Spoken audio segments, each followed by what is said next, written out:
ಕೊನೆಗೆ ಒಂದು ಮಾತು ಹೇಳ್ತೀನಿ, ಒಳ್ಳೆ ಅತಿ ಹೆಚ್ಚು ಓಟ್ನಲ್ಲಿ ಗೆಲ್ಲಿಸಿ ನಮ್ಮ ಶಾಸಕರನ್ನ ಸೌದಿಯವ್ರನ್ನ ವಿಧಾನಸೌಧಕ್ಕೆ ಕಳಿಸ್ಕೊಟ್ಟಿದ್ದೀರಿ. ಮುಂದಕ್ಕೆ ಅವರು ಭವಿಷ್ಯ ಇದೆ ಅನ್ನೋದನ್ನ ನಮ್ಮ ಎಂ ಬಿ ಪಾಟೀಲ್ ಅವರು ನುಡಿದಿದ್ದಾರೆ. ನಂದು ಅದ್ರ ಜೊತೆಗೆ ಸಮ್ಮತ ಇದೆ ಅನ್ನೋ ಮಾತನ್ನು ಕೂಡ ಈ ಸಂದರ್ಭದಲ್ಲಿ ಹೇಳಿ, ಪಾರ್ಲಿಮೆಂಟ್ ಕೇಳಿಸ್ಬಿಟ್ಟು ಮಾತಾಡಿ, ಅಲ್ಲಿ ಗಂಟ ಮಾತು ಕಿತ್ತಾಡಬೇಕು. 2 ಸೀಟ್ ಬರಬೇಕು, ನೀವು ನಮ್ಮ ಸಾಲ ತೀರಿಸ್ಬೇಕು, ನಾವು ನಮ್ಮ ಸಾಲ ತೀರಿಸ್ಬೇಕು.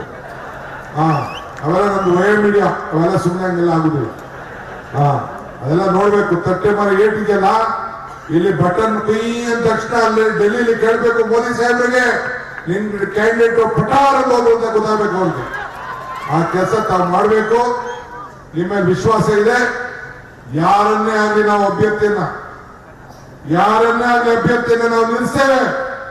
ನಮ್ಮ ಮೇಲೆ ವಿಶ್ವಾಸ ಇಟ್ಟು ಈ ಸರ್ಕಾರ ಬರೀ 4 ವರ್ಷ ಇರುವುದಲ್ಲ. ಈ ಸರ್ಕಾರ ಇನ್ನ ನೆಕ್ಸ್ಟ್ 5 ವರ್ಷನೂ ಇರ್ತದೆ. 9 ವರ್ಷದ ಸರ್ಕಾರ ಇದು. 2 ಟರ್ಮ್ ಸರ್ಕಾರ ಸಂಪೂರ್ಣ ಮಾಡ್ತೀವಿ ಅನ್ನೋ ಮಾತು ನಿಮ್ಗೆಲ್ಲ ವಿಶ್ವಾಸ ಇರಲಿ. ಅವ್ರು ಏನೇ ಮಾಡಲಿ, ಪಾರ್ಲಿಮೆಂಟ್ ಎಲೆಕ್ಷನ್ ಹಂಗೆ ಹಿಂಗೆ, ಯಾವ ಪಾರ್ಲಿಮೆಂಟ್ ಎಲೆಕ್ಷನ್ ಮೊನ್ನೆ ಏನಾಯ್ತು, ಇದು ನಮ್ಮ ರಾಜ್ಯಸಭಾ ಎಲೆಕ್ಷನ್ ಅಲ್ಲಿ ಏನ್ ಕಿತ್ತಾಕ್ಬಿಡ್ತೀವಿ ಅಂತ 2ನೇ ಕ್ಯಾಂಡಿಡೇಟ್ ಹಾಕಿದ್ರು. ಲೋಕಲ್ ಬಾಡಿ ಎಲೆಕ್ಷನ್ ನಡೀತು, ಪುಟ್ಟಣ್ಣ ಅಂತ MSc 2 ಪಾರ್ಟಿಗಳು ಸೇರಿ 1 ಕ್ಯಾಂಡಿಡೇಟ್ ಹಾಕಿದ್ರು. ಏನಾಯ್ತು, ಪುಟ್ಟಣ್ಣ ಕಾಂಗ್ರೆಸ್ ಗೆತ್ತು, ಬಿಜೆಪಿ ದಳ ಸೋತು.